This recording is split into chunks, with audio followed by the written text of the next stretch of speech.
On a Monday morning this week, President Trump sat down at a desk in front of the cameras and made an announcement that shook global financial markets in minutes. Not hours. Minutes. He said America was now going to control the Strait of Hormuz, one of the most critical shipping lanes on Earth. And he said America was going to charge for it. 20%.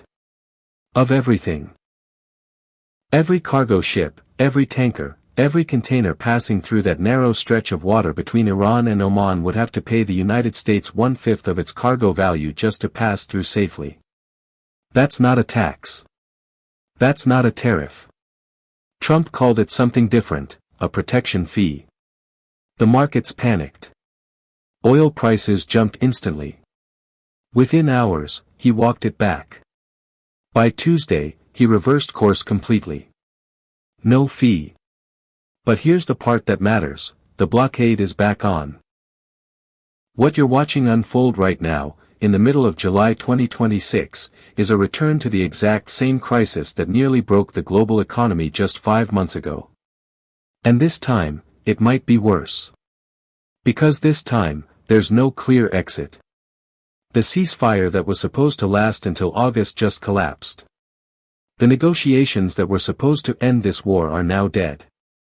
And one of the men who might have held this situation together, Senator Lindsey Graham, is gone. This is the story of how America became the gatekeeper to global energy. And why that decision could reshape everything you buy, everything you pay for, and possibly drag the world into something much larger than a regional war. Act 1, what Trump announced. Let's start with what happened on Monday. The president was in a combative mood. On Truth Social and in a Fox News interview, Trump announced that the U.S. would reimpose its blockade of Iranian ports near the Strait of Hormuz, and that the U.S. would charge a 20% fee on all cargo shipped through the waterway. He declared that the United States would become the guardian of the Hormuz Strait. Here's how he framed it: America has spent decades protecting this waterway. Spending trillions in military resources. Building bases. Stationing destroyers. Deploying submarines. And for what? Nothing. The world got a free pass. Every nation. China, India, Europe, Japan, South Korea, they all benefit from a safe Strait of Hormuz. And they pay nothing. Trump said, the USA will be, from this point forward, known as the guardian of the Hormuz Strait. But as such, and as a matter of fairness, will be reimbursed at the rate of 20% on all cargo shipped, for any and all costs necessary to do the job of providing safety and security to this very volatile section of the world. It was a startling claim. Not just in what he said, but in how he said it. Like a protection racket. Pay up, or you can't use the waterway. That's not how international law works. That's not how maritime trade has ever worked. But Trump was saying it anyway. In a Fox News interview, Trump said, "We're going to get paid for guarding the strait. We can't be expected to do that for nothing, unlike we had for many years." The markets heard this and went into immediate shock. Here's what happened in the next 90 minutes, oil prices jumped. Stock futures fell. Economists started doing the math on what a 20% tax on global shipping would mean for inflation, for supply chains, for the price of everything from milk to smartphones. Shipping industry experts came out and said this was illegal under international law, that you can't just declare a unilateral tax on an international waterway. It would set a precedent that Russia could then charge in the Black Sea. China could charge in the South China Sea. It would unravel the entire system of open ocean trade. And then, and this is the critical part, within 24 hours, Trump reversed himself. President Trump called off the planned 20% fee on shipping through the Strait of Hormuz. Trump said he would replace the 20% United States reimbursement fee with trade and investment deals that the various Gulf states will be making into the United States. So what was that announcement actually about? Was it a negotiating tactic? Was it a trial balloon to see how the world would react? Or was Trump genuinely considering it and then realized the economic damage would be too severe? The answer matters less than what happened next. Because even as he walked back the fee, he did something else. Something that doesn't require any walk back. Something that's permanent and binding and immediately starts affecting global trade. The U.S. blockade of Iranian ports resumed. President Trump told Fox News, "We're going to keep the strait, and we'll probably run it. We'll become the guardian of the strait." And on Tuesday at 4 p.m., American naval forces officially restarted the naval blockade of Iran. Act 2. Why the blockade matters. You need to understand something about a naval blockade. It's not a dramatic thing. There are no explosions. No headlines every hour. It's quiet. It's methodical. It's a slow strangulation. Here's how it works. American warships position themselves in the waters around Iranian ports and coastal areas. When a ship tries to enter or leave an Iranian port, U.S. forces stop them. They can turn them around. They can search them. They can confiscate cargo. And the net effect is that Iran's ability to export oil, its main source of revenue, gets cut off. A U.S. CENTCOM statement said, U.S. forces resumed the naval blockade against vessels transiting to and from Iranian ports and coastal areas today at 4 p.m. Mariners approaching the Gulf of Oman and Strait of Hormuz should contact U.S. naval forces on Bridge-to-Bridge Channel 16. Think about what that means. American naval forces are literally in the water, calling out to ships on radio, telling them where they can and can't go. It's the most direct assertion of control over international waters that America has made in generations. Now, why does this matter beyond just the Middle East? Because Iran is a major oil producer. Not the biggest, but significant. And right now, during the summer, when energy demand globally is high and refineries are running at full capacity, losing access to Iranian oil hits the global supply immediately.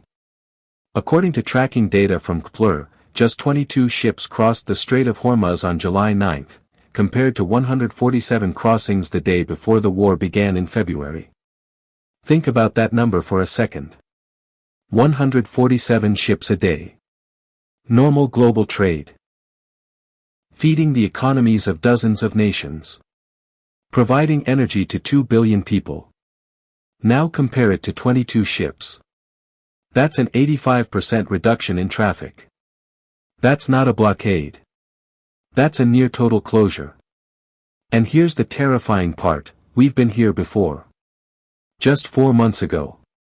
Act 3, the history that repeats. To understand why this moment is so dangerous, you need to know where this war came from. Not the immediate trigger, the ships being attacked. But the actual beginning. On February 28, 2026, the United States and Israel launched a joint military operation against Iran. The strikes killed Iran's supreme leader, Ali Khamenei. That was not a response to an Iranian attack. That was a preemptive strike. The stated reason was that Iran was preparing to develop nuclear weapons in violation of past agreements. Whether that justification was sound or not, the fact is that the U.S. and Israel decided to strike first, and they killed the top leader of a nation of 90 million people. Iran responded the only way it could, with everything it had. In retaliation, Iran launched hundreds of missiles and thousands of drones across the region. American bases got hit. Israeli bases got hit. Ships got damaged. Civilians died. And Iran did something else, it closed the Strait of Hormuz.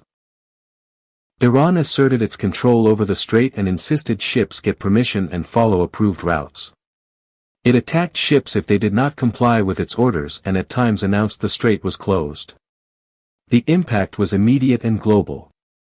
Imagine 20% of the world's oil supplies suddenly not moving. Imagine thousands of ships stuck at anchor, unable to exit the Persian Gulf.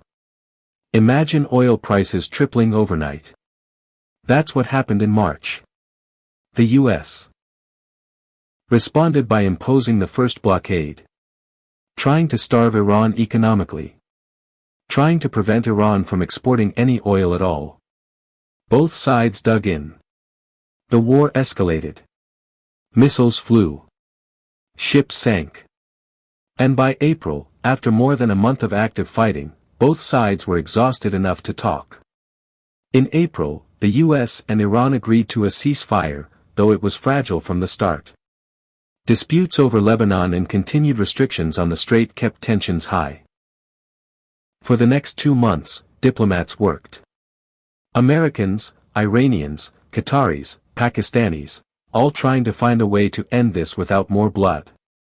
And on June 17, they announced a deal. The US and Iran signed the Islamabad Memorandum, a 14-point framework meant to formally end the war. The deal promised the reopening of the Strait of Hormuz without tolls and floated sanctions relief and access to frozen Iranian funds in exchange for Iran recommitting to never build a nuclear weapon. For a moment, just a moment, it looked like it might work. Oil prices fell. Markets climbed. People dared to hope that the worst was over. But the memorandum had a fatal flaw: it was vague. It didn't clearly define who would control the Strait of Hormuz. It didn't clearly specify what Iran had to do to be considered compliant. It created ambiguity. And in a situation where two sides are trying to climb down from a war they've invested everything in, ambiguity is a death sentence for peace.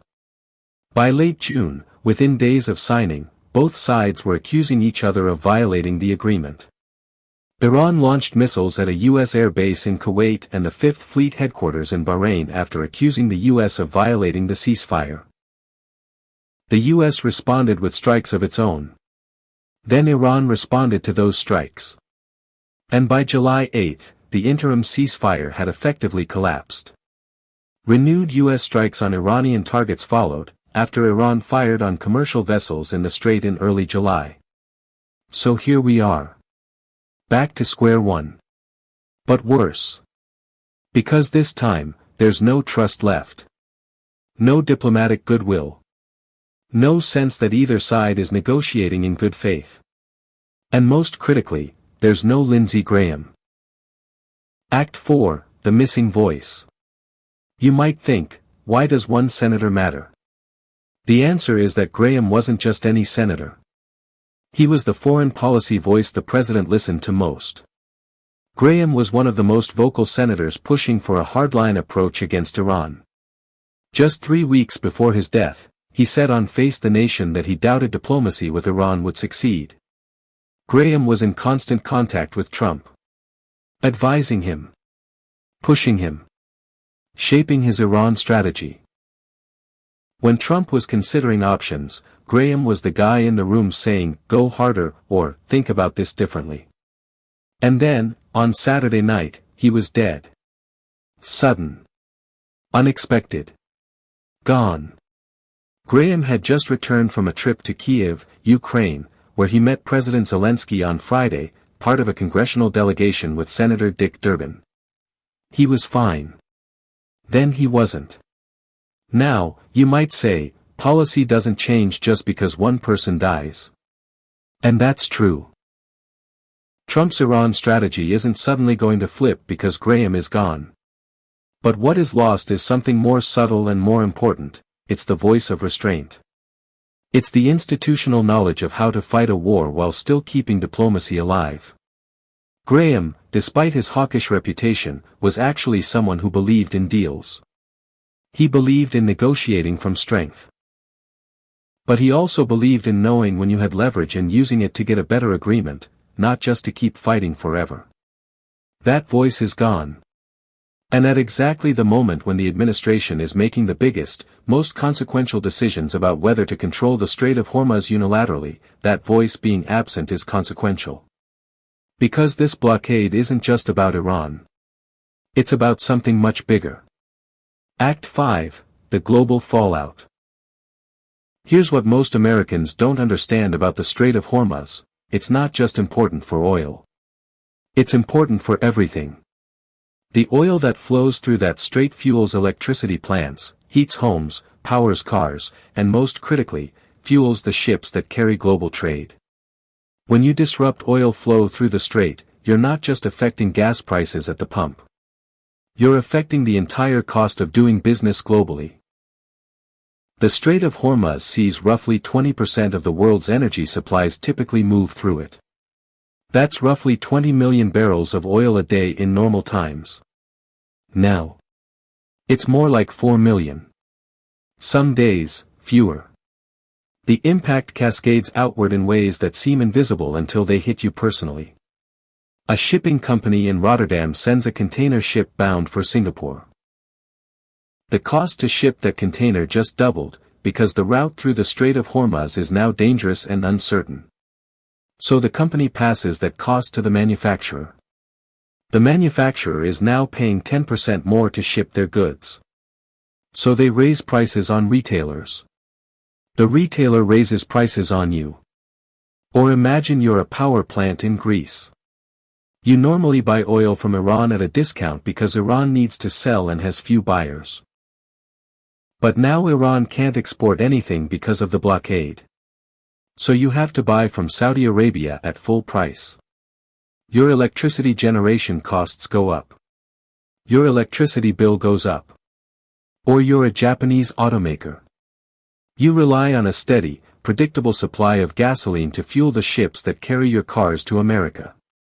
Now that supply is disrupted and expensive. You cut costs somewhere. Where? Maybe by closing a factory. Maybe by laying people off. The chain of causation from U.S. imposes blockade on Iran to you pay more for groceries is complex and diffuse. But it's real. And it's already happening. Oil prices have shot up over the last 2 days as U.S.-Iran fighting resumes, including Iranian attacks on cargo ships. Let me give you a concrete example of what's happening right now, as we speak. The United Arab Emirates Defense Ministry said 2 of its tankers were targeted by Iranian cruise missiles while transiting the shipping lane of the Strait of Hormuz in Omani waters, killing 1 person. Not a military engagement. Not a ship that was in Iran's territorial waters. A merchant vessel. A tanker owned by a private company in the United Arab Emirates. And Iran shot at it with a cruise missile. Hit it. Killed someone. Why? Because Iran is asserting that it, not America, controls the strait. And that's the dynamic now. America is saying, we control it. Iran is saying, we control it. And the ships caught in between are getting fired upon. Jordan's air defenses intercepted 4 Iranian missiles early Tuesday as they entered its airspace. Bahrain authorities reported that sirens were sounded and urged citizens to head to safe places. Missiles are flying over U.S. allied countries. In response to American strikes on Iran. Every day, the risk of a wider conflict increases. Act 6, the economic math. Let's talk about what this actually costs you in practical terms. When the first blockade happened in March, oil prices spiked. Temporarily, they reached levels not seen in a decade. Gas prices in America climbed toward $6 a gallon in some states. Airline tickets got more expensive because jet fuel became expensive. Shipping costs rose. Grocery prices climbed. The entire inflationary spiral that Americans have been suffering through for the past 3 years was made worse by the first Iran blockade. Then in April, the blockade ended. Prices started coming down. For the first time in months, inflation was actually easing. Americans were getting a break. You could see it in the data. June inflation had actually come down from May's more than 3-year high. Now the blockade is back. And with it comes the specter of another inflationary shock. The renewal of the conflict with Iran threatens to push up inflation as energy costs spike again. If you're living paycheck to paycheck, and 60% of Americans are, another jump in gas prices or food prices isn't an abstract economic statistic. It means real choices. Do I buy milk or bread? Do I fill up the gas tank to get to work, or do I keep groceries in the fridge? And here's the brutal math.